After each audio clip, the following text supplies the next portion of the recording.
Ayo, Chiksua here. Today we're going to 3-turn the BELMOTH raid in the Hell difficulty. Obviously, 3-turning does require some RNG and some good gear as well. So we will also show you guys afterwards a team which is easier to obtain. This is going to be Isomach's team. As you guys can see, he has no units SA besides of his Green Gotha, but Green Gotha is only here for the rank up and he can't deal damage besides of the ult anyways, because the boss, the BELMOTH boss, can't take any damage from ranged attacks. So basically he's going to be our full supporter besides of the list. So the list does need some attack gear which can be taken from anyone, so he used the Daddy gear and Death Pierce so that we can secure to crit more. This is going to be our team, and our team needs some pretty good gear because yeah, so we are the main source of damage. And our Zarathras has top pieces UR, which are not the greatest, but it's pretty decent, I would say. So our Gotha, like mentioned earlier, he's not really necessary. And our Estarossa is on an attack build, so I only have bottom and top pieces UR of him, but my bottom pieces are defense. So we want to secure to have more attack, so we are doing it like this. Kayn is here just to increase the damage of the counter and also making our Zarathras to deal more damage. 3-turning the BELMOTH Hell raid does require some RNG, of course. It's a 33% chance. Like for example, if we are getting 2 rank ups onto our supporters side with the Gotha, or if we are getting a merge onto Zarathras, but right now, unfortunately, we didn't get it. So now he will cleanse so that we can actually use the rank ups in the first turn, so we can use a golden stance so that he kills himself. So we are going to move with our Zarathras to gain 1 more ult gauge, and the Liz is going to use the rank down card so that just in case he has some OP cards in his hand, he's going to deal less damage because we just decreased them. So hopefully we're getting a merge onto our Zarathras because, okay, perfect, awesome, this is exactly what we needed. Because what we need in the second turn is going to be, we need to get the ult of Zarathras, and here as you can see the counter hits insanely hard and we probably also overkilled. So even if your gear is a little bit worse, it is totally fine. Also, I personally think Sadiel Link may be better onto the Estarossa because you are going to crit a lot and my Sadiel is only 3-6, so I didn't want to use him. And yeah, here as you can see, we are not attack seed anymore. We can dump in the Zarathras damage cards so that we can get the ult and then we're good to go. So unfortunately here right now, our partner did not get the Liz ult, but because of the other cards we got, I think we are good to go.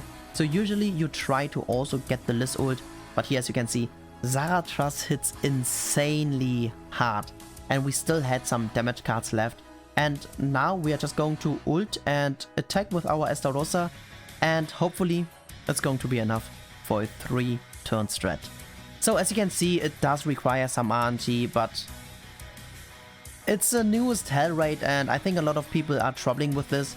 So yeah, depending on how stacked your account is, you can do this, but we should of course also move to the team which is more obtainable, because this Zarathras, for example, is 6-6, so he hits insanely hard while not everyone has him 6-6, right? But yeah, this is basically how to 3-turn the BELMOTH Hell raid. Coming to the second team, this is what Isomach is using, and unfortunately Danafor and Green Gotha, they are not that easy to obtain, but Jericho is here our main damage dealer. So we decided not to use any UR gear to show you guys that it is possible with Jericho without using UR gear and without that much RNG. So this is the team we are going to use, and we changed to crit chance food to make it more likely to crit. So Hellbram is only here for utility, the same goes to Gotha, and our Jericho has an attack crit damage 5-5 split, which is actually Daddy's gear. So in the first turn, what Isomach is going to do is he's just going to move 3 times with his Jericho. So on the left side account, there's no RNG needed. Only RNG we need here in this account or on our side is basically depending on the cards we get. So in this case, we're going to move 3 times as well. But if we don't get either a merger card for Hellbram to get 1 more ult gauge, or a card for Jericho to actually merge to get 2 ult gauges after we are getting the ult of Hellbram, we should, or it's better to just burn the poison in the first turn and then hoping for a merger, like for example buff or a Jericho card.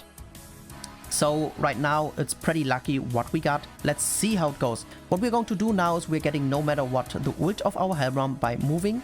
We are dumping this card, and we also need 2 ult gauges onto our Jericho so that we can actually get the ult later.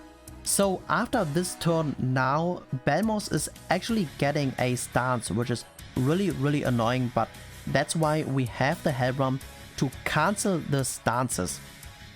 And yeah, so that's basically how the stretch works.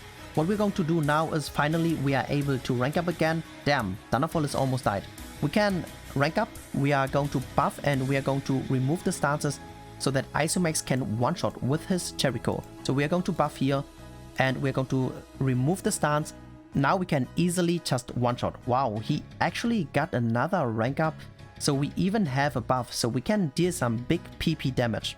So consider, by the way, guys, we are still not using your gear on the Jericho, even though they are our main damage dealer. So this team or this strat is definitely much more obtainable. And what I have heard is SA4 should be enough. So we dealt a 550k, or at least almost 550. Pretty nice. But yeah, it was obviously because of the buff, right? Did he rank up first or after? I can't really remember, but yeah. So what we're going to do now is, if you guys don't know, Jericho gains crit chance for every card she's using.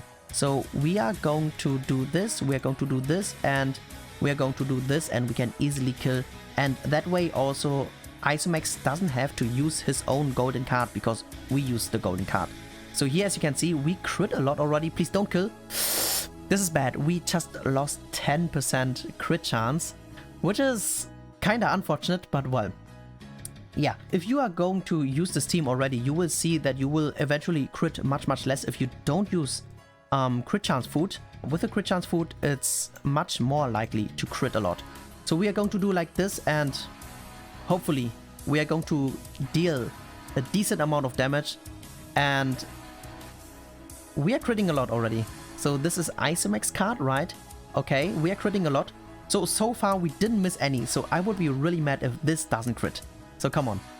We also don't have the Fated Link, and we hit for 900,000 without the Fated Link onto the BELMOTH on Hell.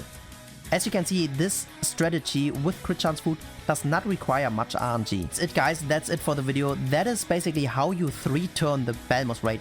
So I am not really sure if Death Pierce stacks actually, so let me know in the comment section if you think it stacks or not. So if it doesn't stack, so actually using a Merlin backline to get one more ult gauge to make it to no RNG at all, maybe a bit better. But yeah, if it does stack though, maybe we have to do it like this, and it requires some RNG. But yeah, feel free to try it out, and I really hope it was helpful. Thanks for tuning in, and peace out for now.